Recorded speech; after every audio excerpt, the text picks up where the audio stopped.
Hey everyone, happy Wednesday. This is Kelsey with Start Loving You and super excited to be here for today's Lunch and Listen. So just give us a few minutes to get our guests on. Very excited to have these two ladies on. Hi. Just waiting patiently. Hope everybody's having a nice day. Okay, here we go. All right, people, this is going to be fun. I'm excited.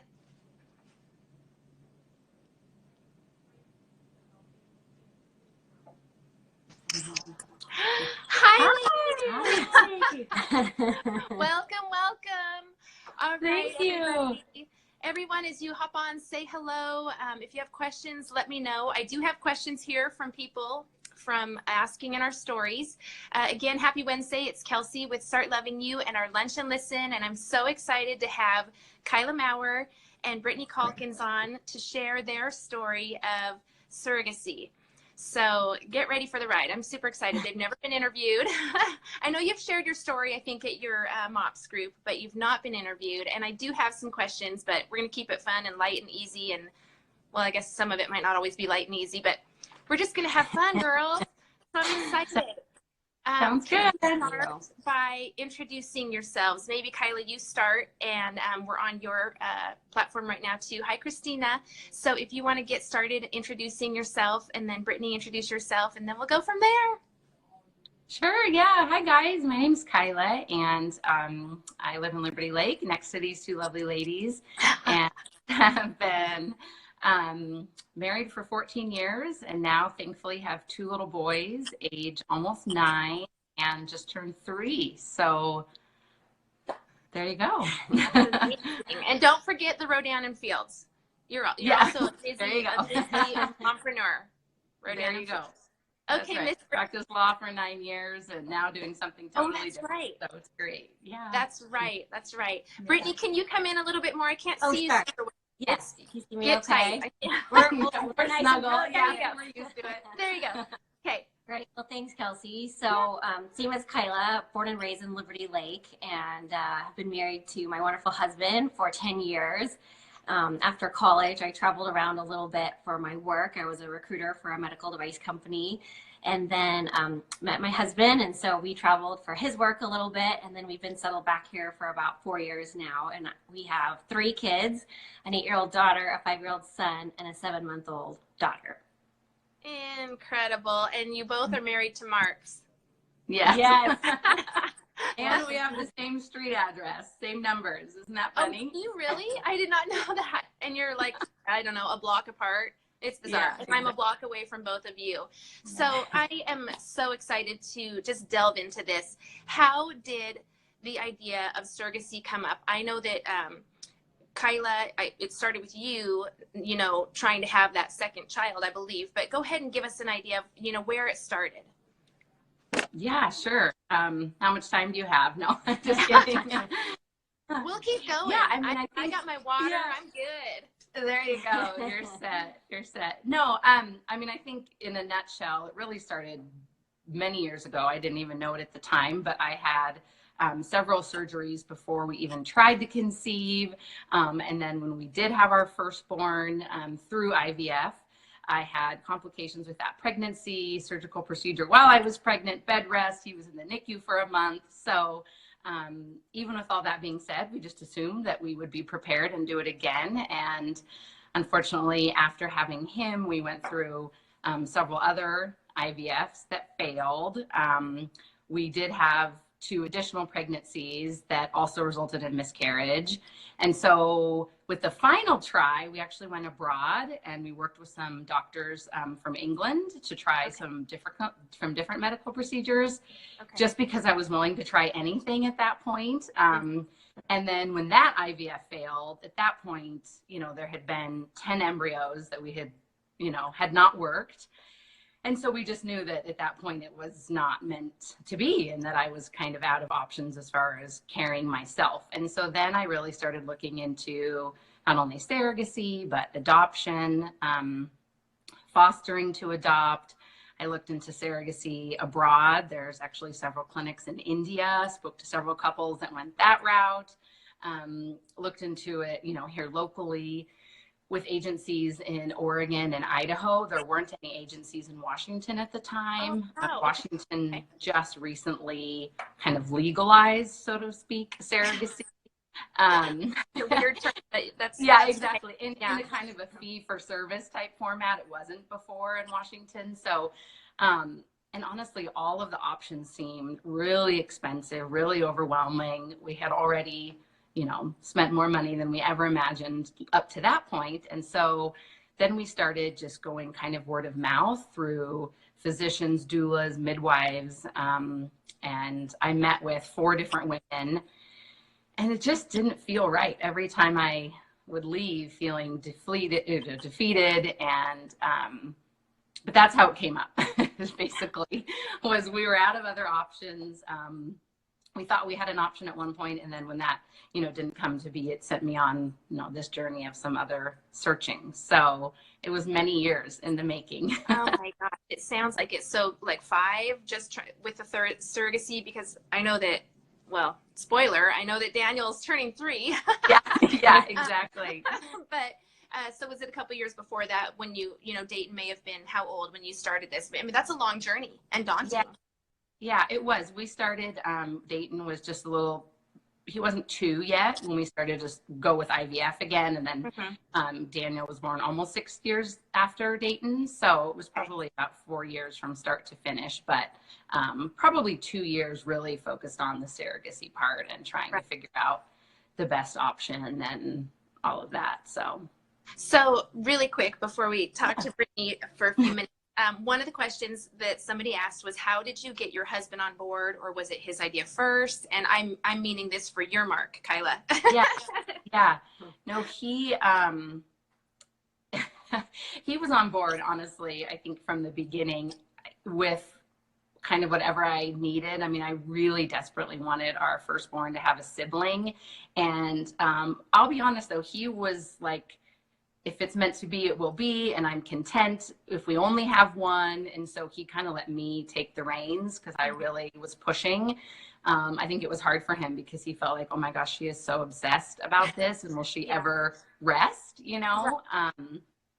But he wants happy wife, happy life. Yeah, right, exactly. So, I mean, we kind of knew going into the last IVF that if it failed, that we would start looking at other options. And because we still had biological embryos of our own, he was in favor of trying to do surrogacy at that point, as opposed to adopting, just because we felt like we had them available to use. It was hard to just look away and not see what we could do. So he actually was pretty on board from the beginning and let me kind of take the reins when it came to that process. So. Okay. And then when she came the picture. Yeah. But you've been friends. I mean, obviously you grew up, right down the street from each other. How long have you been friends? Were you friends from the minute you started, walking, or did you become friends more in high school? Tell us that little backstory. Maybe Britney, give us a little hint on that. Sure. So we actually grew up down the street from each other. And so Kyla and I have known each other for years. Kyla's a couple years older than me, and then we went to different schools. So, we've always been friends, but I would say that our friendship really started to develop probably the last 12 years or so. So at one point we were actually neighbors living right next door to each other. Kyla was helping me plan my wedding, and then we were kind of Dayton and McCall were born within a year, and we're really good friends. She helped me take care of McCall for a while.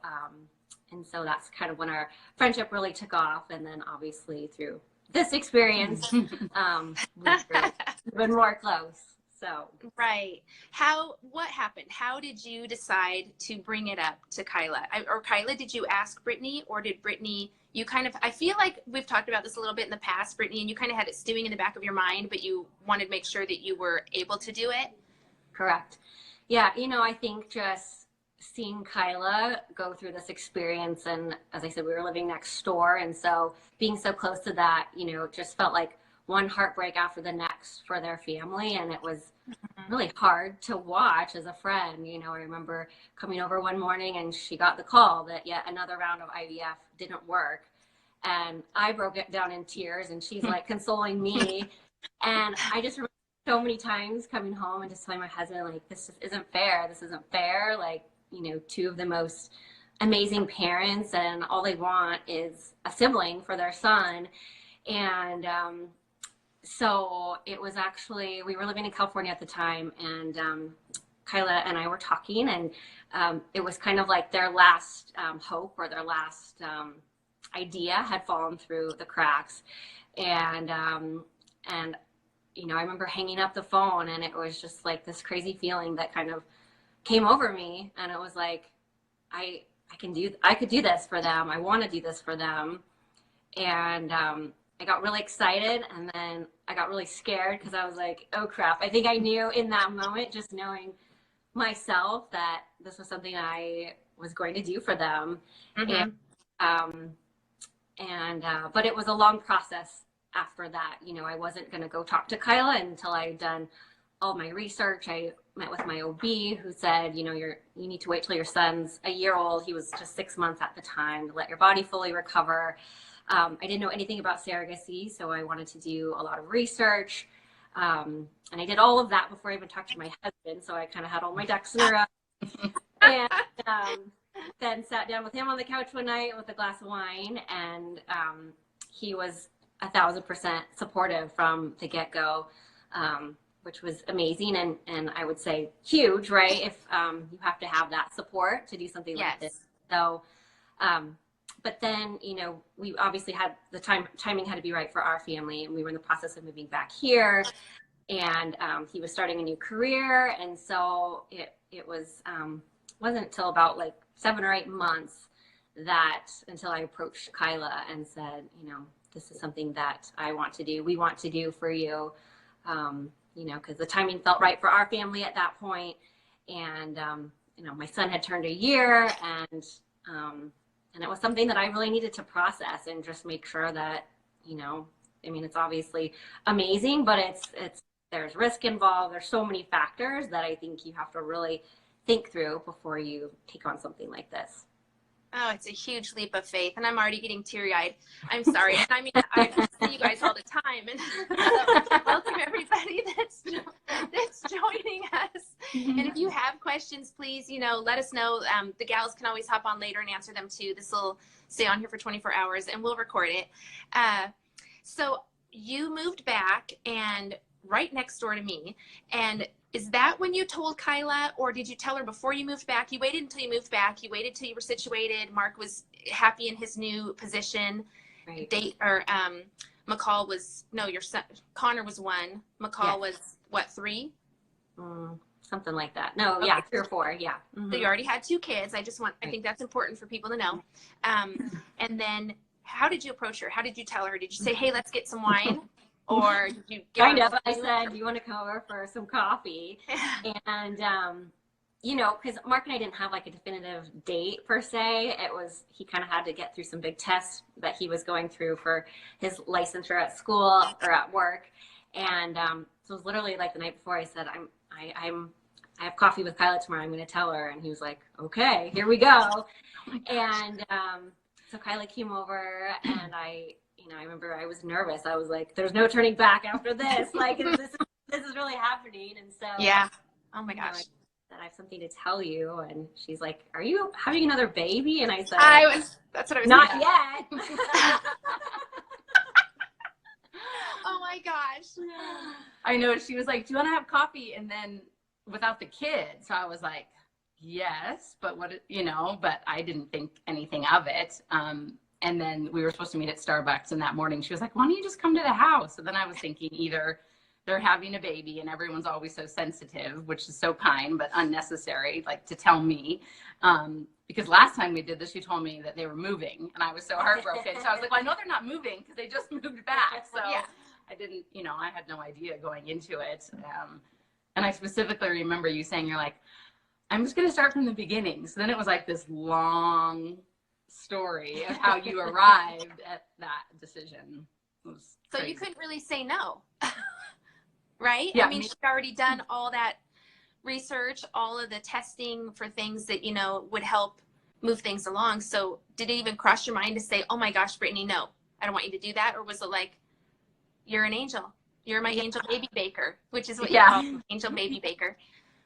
What was your thought? Yeah, it was both. I mean, she did, like, she wasn't just like, I want to do this as the first sentence. She said, I want to start from the beginning. And she was kind of emotional and said, I remember when you told me it wasn't going to go forward and where I was sitting. And, you know, I met with my physician and I've talked to my husband and my parents, and this has been ongoing for 6 months. And so I knew, I mean, and knowing her as well, how thorough she is and how thoughtful she is, that this wasn't like something on a whim, which I think gave me a lot of confidence. But yeah, I definitely, it's a lot to think about. And I remember saying, like, I don't know if I should like jump up and down and just scream with joy or like start bawling. I just was kind of overwhelmed.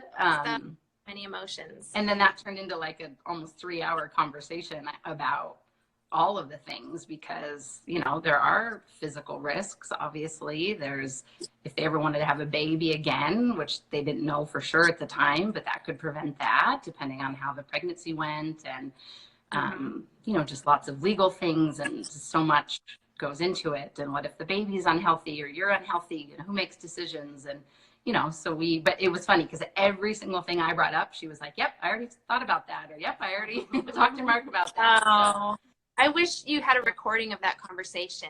Can you imagine? That would have been amazing. And so then did you wait until you got home for dinner, or did you call him right away? Kind of like a pregnancy test, like, honey, come home, I have something to tell you. Or, you know, I mean, how did you tell him? Yeah, no, I waited till he got home, actually, which isn't really like me, but I think I was just also like thinking about it a little bit myself. And I mean, on one hand, he was on board from the beginning, but then I think because it was someone that we knew and it wasn't just more of a business transaction, he was more protective of Britney too. So he, you know, really wanted to make sure that it was going to be okay. And then I think the four of us got together and kind of went through everything. And then our families, like the parents, and I mean, we all sat down, right? Because, yes, we did. You're right. You know, truly, now, did anybody try to talk you out of it, Brittany? I mean, you don't have to say who, but did anyone try? Okay. No, I'm just trying to think of questions that people are thinking or would be thinking about this. Okay. Yeah. I think everyone's supportive. You know, of course, like there was always like there's risk, right? So it was, you know, like a little scary, I think, probably for my husband, my parents at certain times, but they were also just like totally supportive, you know, if this all came to fruition, like what a great thing. So right. Okay, so let's then go from that time where you four met and the families got involved, and then how long did it take for you to get pregnant? And I don't think we need to go into the whole part of, I mean, we know how surrogacy kind of works. Unless you want to go there, we can skip some of those things, but how long did it take you to actually get pregnant with their child? So we had the conversation in October, and then in February, we found out that little Daniel was sticking around, but it actually didn't work the first time that we did it. So we used 2 embryos the first time, and so then it was like, you know, that was obviously just one more devastating thing for Kyla and Mark, and then it was like we were all in it together. I was devastated, like, what did I do wrong? And we were going over to Seattle, and you know, it just was, I think we totally had our hopes up, and then it didn't work. And I said, well, we're going to do this again. That was kind of going to be it, though. So the 2 of the 3 last embryos, and thankfully, little Daniel stuck around. So that's absolutely incredible.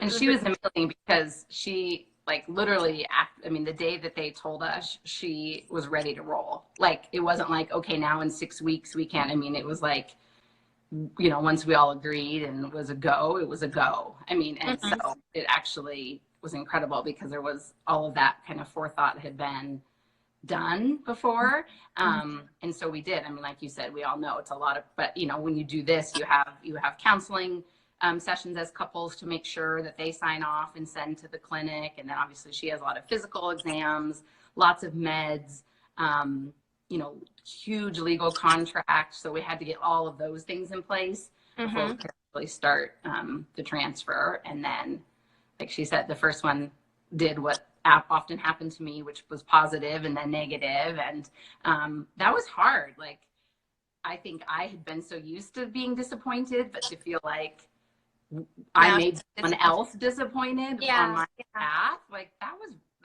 yucky.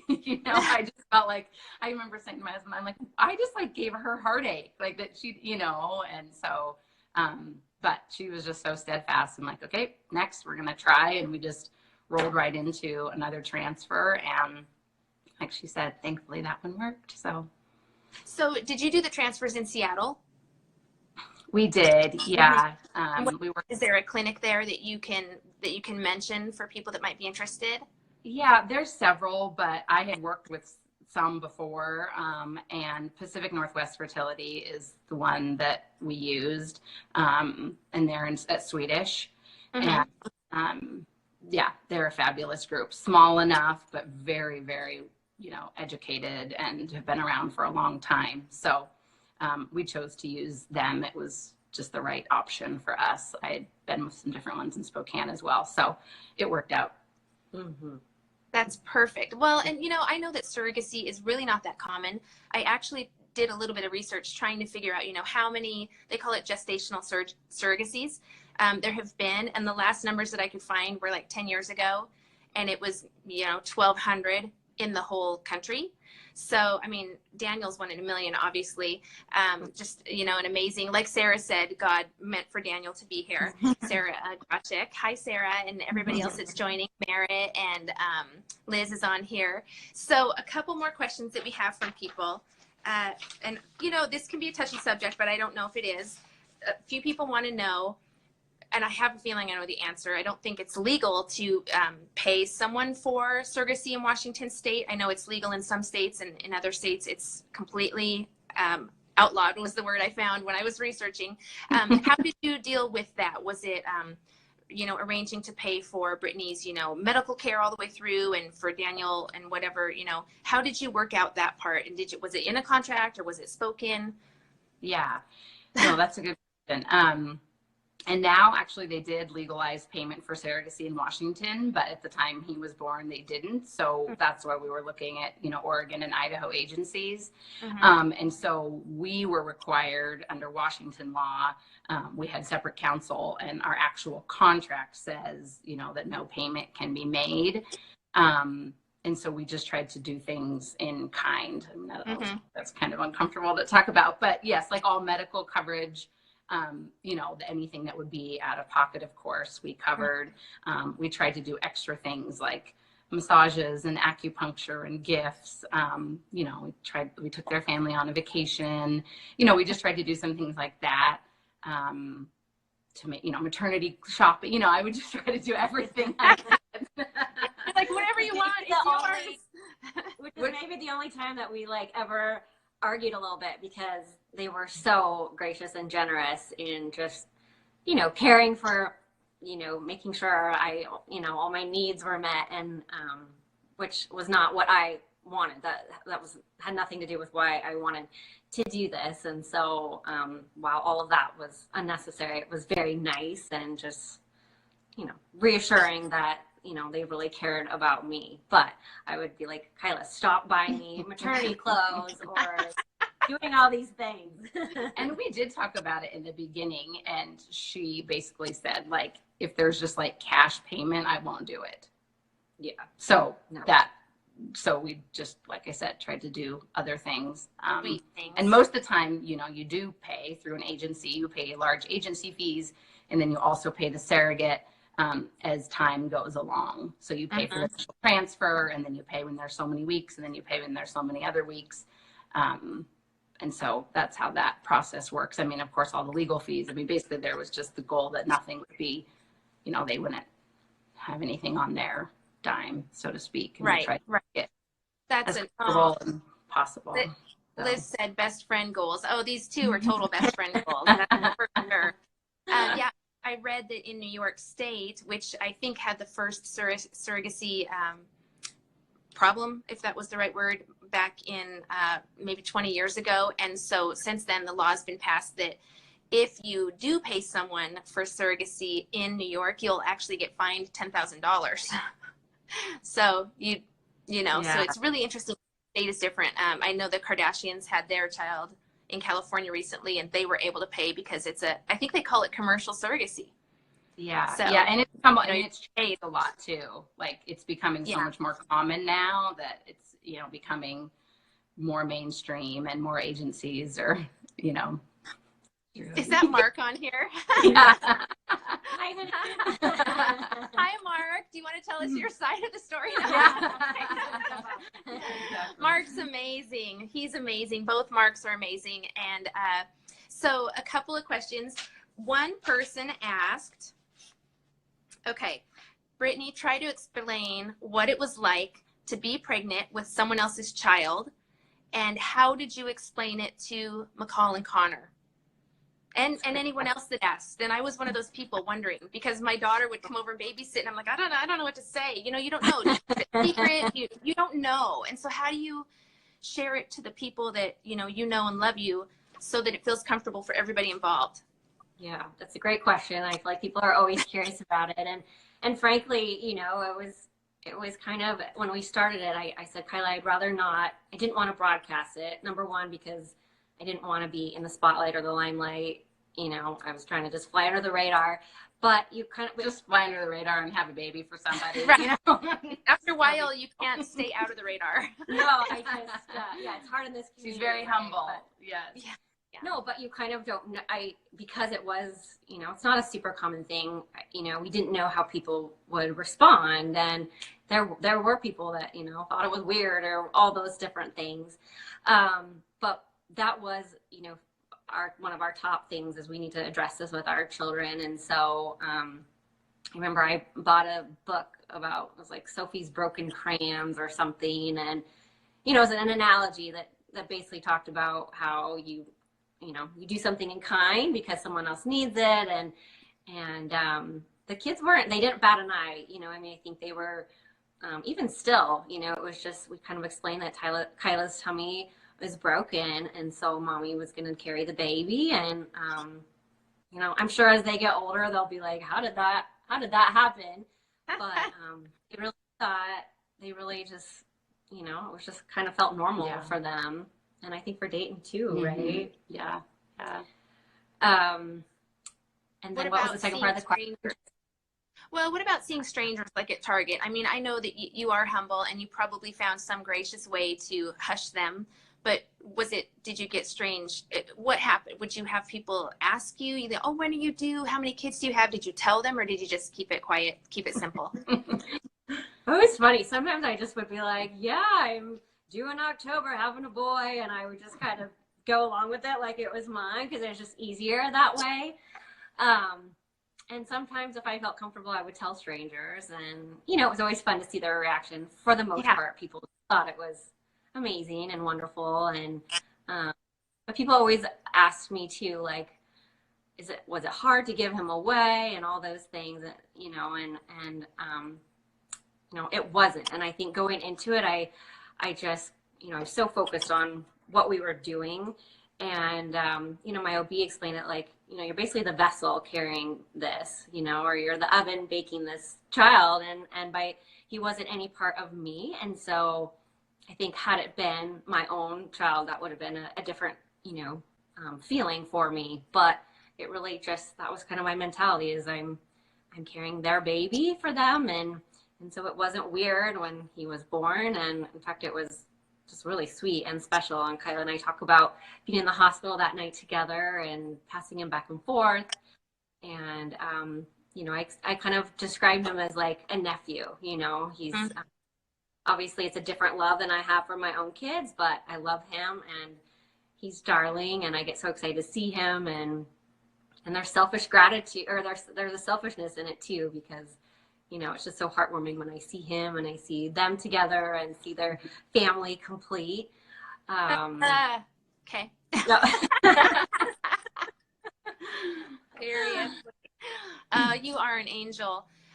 Okay, hold on. I know there's another question. If anybody has questions, please ask. Do you have anything that is at the top of your mind that you want to share with people?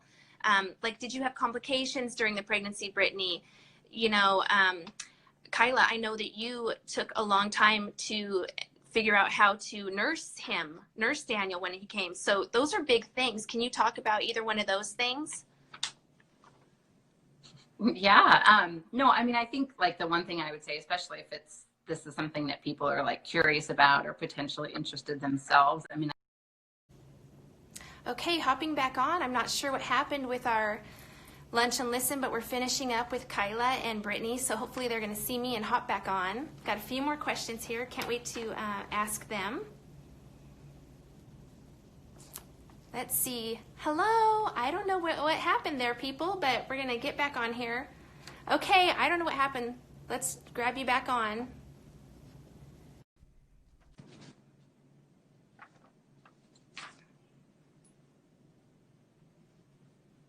Part two. Here we go.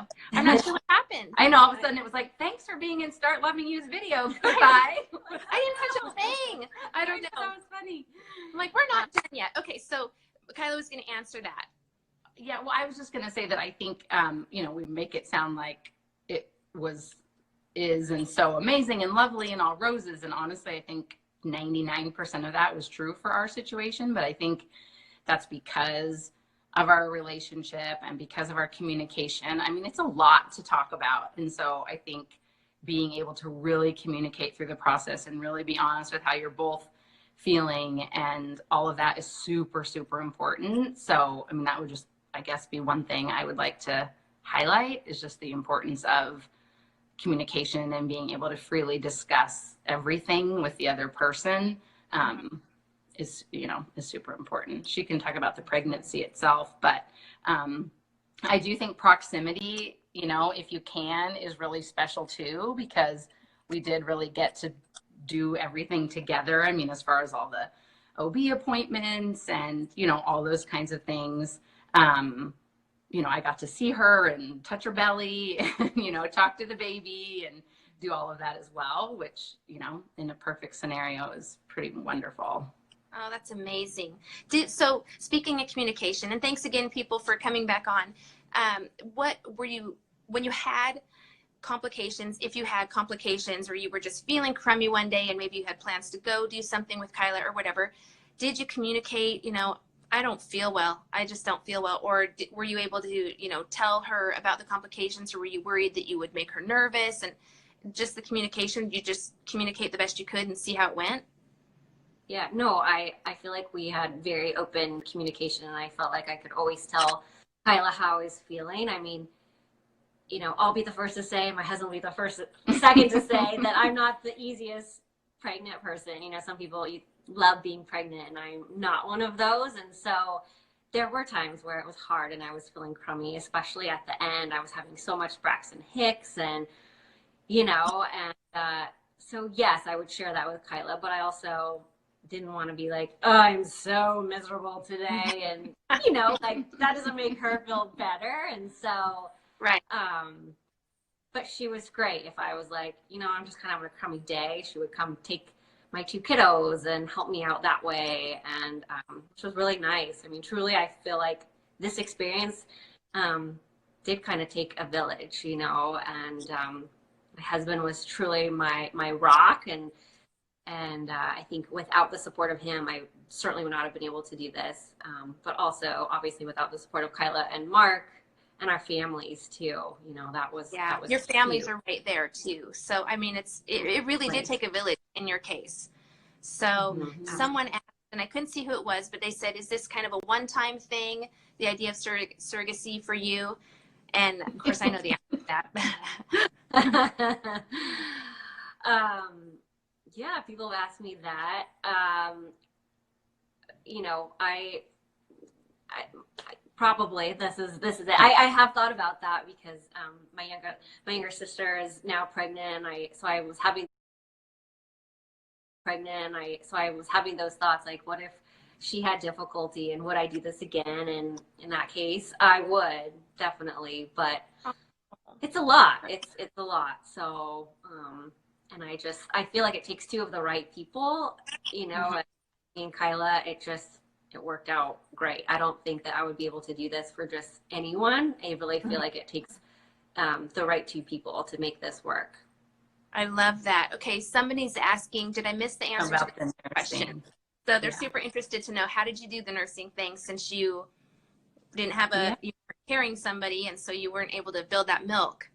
Yeah, no, totally. And I don't want to speak for Britt, but I feel like it wasn't like your whole life you were like, I want to be a surrogate. It was really like, you know, some people just want to be a surrogate to be a surrogate, and that wasn't like where you were coming to it from. It wasn't a childhood dream of mine. Some people do. They're like, that's what I wanted to, you know. It was really kind of the kindness of her heart and seeing our situation and the friendship that, you know, so like doing it for your sister or someone else, you know, to help that heartbreak. But she wasn't just someone like looking for surrogacy. Right, exactly. And as far as nursing, it's amazing. You can nurse even if you are not pregnant with a child. There's a whole protocol for it, basically, and it includes a medication that you take. It includes hormones, and then it also includes a ton of pumping before the baby's born. So months before, how long does it have to start that process? Yeah, so I think it's called Nelson Goldfarb. If someone's curious, that's like kind of the main tried and true method for inducing lactation. And so you start with a high dose birth control, which is supposed to kind of mimic pregnancy.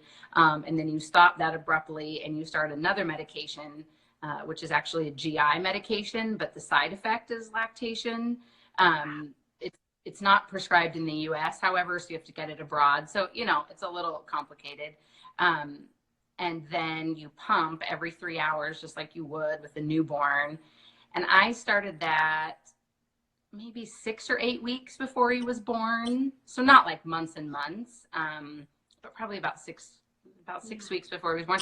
But it's hard. I mean, and I knew because I didn't carry him that I really wanted to breastfeed. I did breastfeed my first son. That's like the one thing that actually went well with the whole thing. And so I knew how special it was to me and how for my personal preference, it was really important just for bonding and his health and all of that. Even more so because I didn't carry him. And so, you know, you have to be committed for sure, because you're setting your alarm for every 3 hours, you're waking up at night and you're not getting anything, like you're getting a drop, you know, and then eventually after weeks you start to build up. And then it was awesome because I did have milk that was stored and frozen. And then was able to nurse him from the beginning. So that worked really well. Yeah. Liz, and I says you ladies are badasses. I'm sorry. What did you say, Kyla? I missed it. Oh, no, I just said, and then it worked, and I was able to nurse him, you know, till like 14 months or whenever he was done. So, absolutely incredible. So I know that, you know, after such a thing, I think you, Britney, went back and forth, like, are we having our own, you know, third child? What, and you do, and she is 7 months old? Correct, yes. 7 months old. So how long did you wait, and what conversation did you have with Mark to be like, okay, now I actually want to carry our own again? So, you know, how did that go? So let's see, I would have been pregnant with her when Daniel was just turning 2. Yeah. Okay. So, after Daniel was born, I was like, I don't know if I want to be pregnant again. And Mark and I were very okay, you know, going into that experience. Just, you know, we had 2 healthy children. We were very grateful for that. I think as time went on and, you know, being around my niece and Daniel and different babies, I started feeling that, you know, desire again, like, oh man, maybe my family doesn't feel complete after all.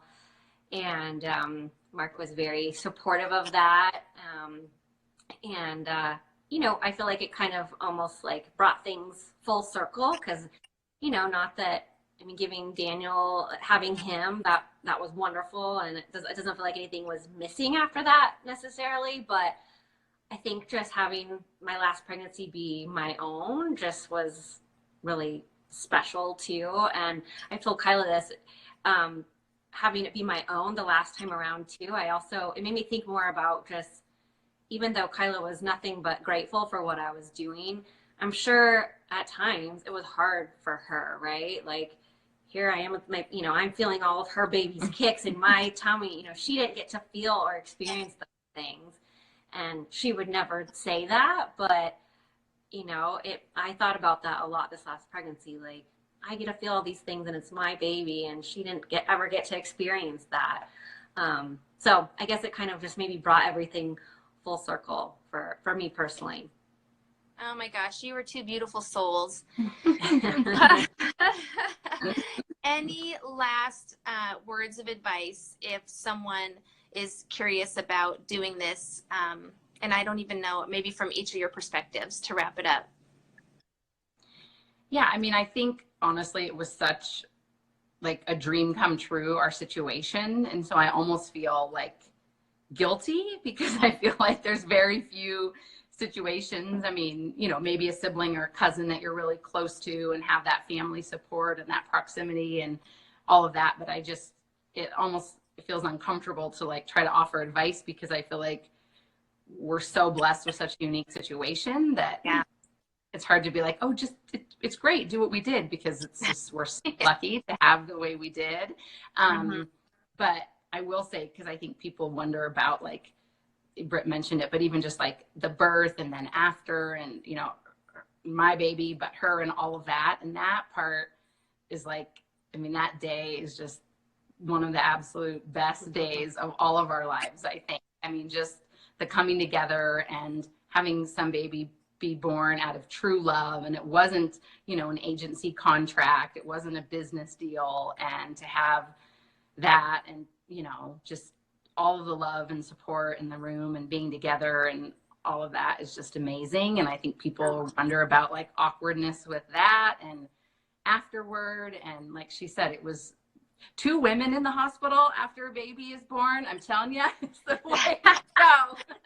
With a lot of hormones, because you were going through your, you know, part to get the breast milk going, and you just had a baby. So I can't even imagine. Well, and nothing against the men in our lives, because they're fantastic, clearly, but women are just so in tune. Like, to have a baby, like the guys went home eventually and slept with the big kids. So it was just she and I and Daniel. And, you know, just to be able to like care for each other and pass them back and forth, like she said, and all of that was awesome. So having, yeah.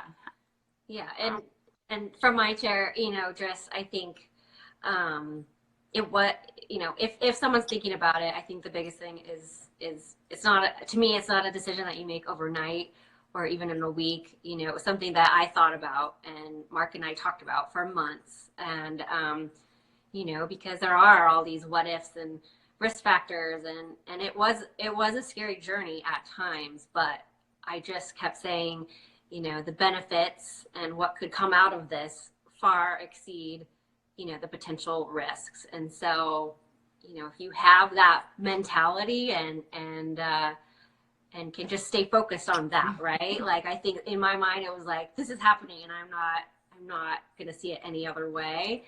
And, but it definitely, it takes a long time to get to that mental state.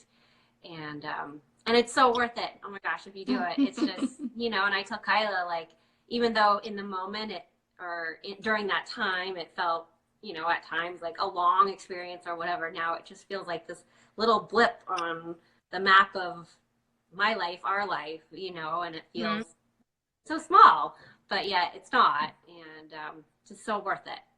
Oh, I love you too. And I'm so thankful that you sat down and shared with us. And people, if you want to follow Britney or Kyla, go ahead, and their links are in our social media on our, you know, Instagram feed. And if you have questions, pop them on here. Like I said, I'll record this. I'll put it on Facebook.